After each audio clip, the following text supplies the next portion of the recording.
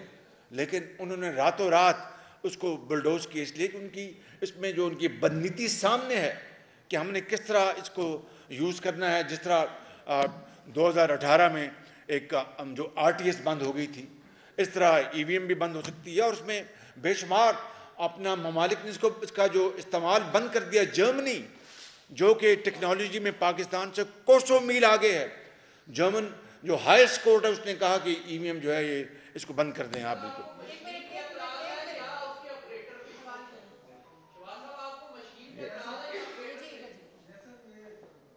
Operator تو ہزاروں چاہیے ہوں گے ٹریننگ کے لیے.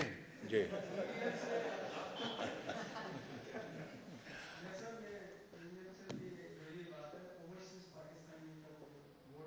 یا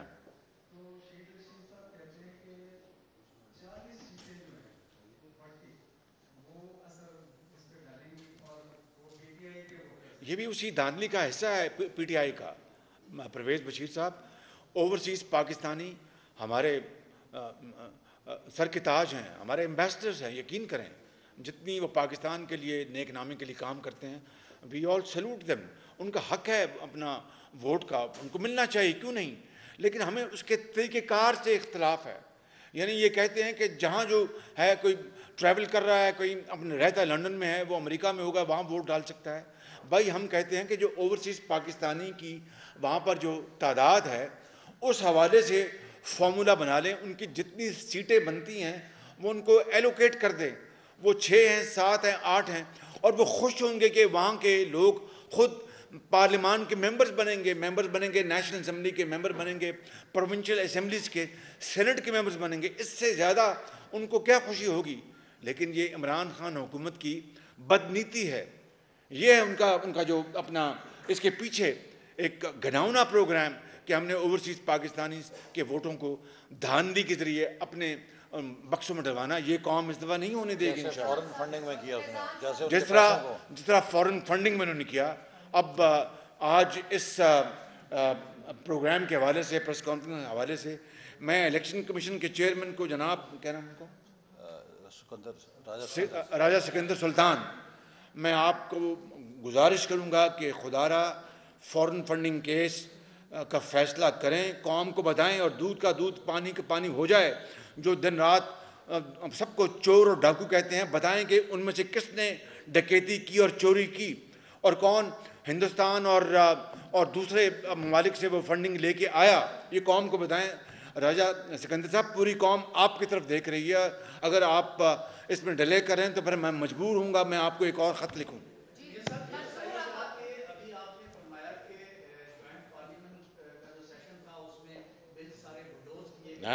This is a fact.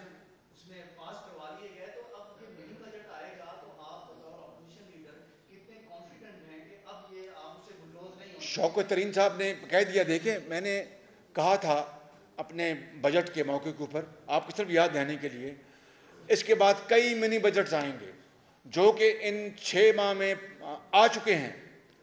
کئی منی بجٹ، تیل کی قیمتیں بڑھی، گیس کی قیمتیں بڑھی، بجلی کی قیمتیں بڑھی، ٹیکسز لگائے، اور یہ کہتے تھے کہ یہ اس کے بعد کوئی ٹیکس نہیں لگے گا، اور کہا کہ یہ ٹیکس فری بجٹ ہے.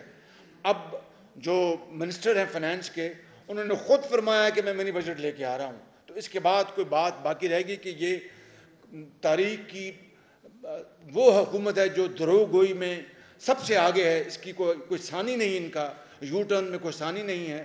اور اگر ملک کی کوئی بہتری ہوتی تو ہم بتا دیتے. ملک کا انہوں نے کباڑہ کر دیا ہے، معیشت کا جنازہ نکال دیا ہے، اور دن رات جھوٹ بولتے ہیں.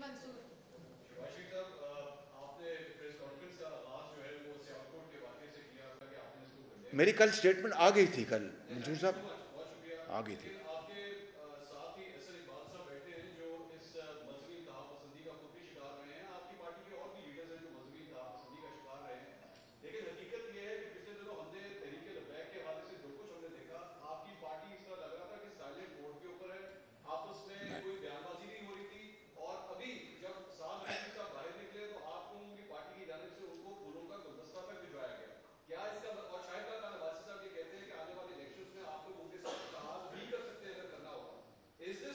دیکھیں، گزارش ہے میں آج کل، دیکھیں ہم نے، ہماری تاریخ گواہ ہے، میاں نواز شریف کی فلسفی ہے کہ ہم نے ایسے ایشوز کو، خان صاحب، کبھی ایکسپلائٹ نہیں کیا، اس کو سیاسی رنگ نہیں دیا.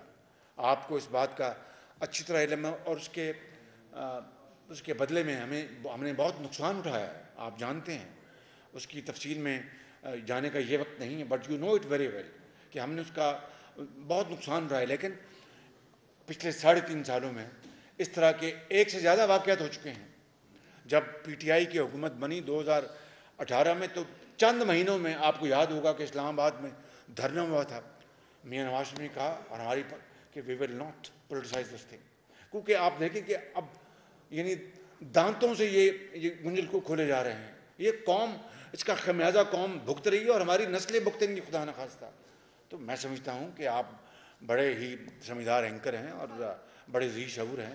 ہمیں اس کو بڑی سنجیدگی سے لینا چاہیے. یہ معاملہ بڑا سیریس ایشو ہے، اور اس کے لیے سیریس سٹیپس اٹھانے ہوں گے، وگرنہ قوم کو آگے ہی ناقابل تلافی نقصان اٹھا چکی ہے، اور اس کا نقصان جو ہے وہ اس کی قیمت پھر it will be unimaginable. ان کو گولی لگی، اللہ نے ان کو بچایا. اور آپ کو یاد ہے کہ 2009-10 کی بات ہے، رائے ونڈ میں جب میاں نواز شریف جا رہے تھے تو وہ برج کے اوپر وہ بم پھٹا، اور رب نے ان کی زندگی بچائی. ہزاروں لوگوں نے شہادتیں دی ہیں اپنا کے پی کے میں، بلوچستان میں، سندھ میں، پنجاب میں.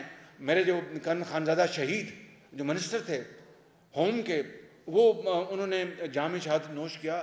ہزاروں پولیس کے لوگوں نے، سپاہیوں نے، فوج کے افسران نے، سپاہیوں نے، جوانوں نے، ماؤں نے، بیٹوں نے، بیٹیوں نے. ہم کہاں تک یہ لاشیں اٹھاتے رہیں گے؟ I think we have to give it a final shut up call very effectively. اگر نہیں کریں گے تو پھر آپ یقین کر لیں کہ this will be the biggest blunder this nation will be committing. ہم سب مہنگائی سے بہت متاثر ہو رہے ہیں، اور آپ نے اچھی طرح بھی کہ مل کر اس ساری صورتحال کو کنٹرول کرنا ہے. لیکن ان قوتوں کو کیسے سمجھائیں گے جو حکومت کی پشت پہ کھڑی ہیں کہ اگر یہی صورتحال رہی تو آگے چل کر ہمارا دفاع کون کرے گا؟ دیکھیں، بات لمبی ہو جائے گی. کھاد کی آدھی قیمتیں کس نے کی؟ نواز شریف نے، اربوں روپے خرچ کر کے. ٹیوب ویل، زرعی ٹیوب ویل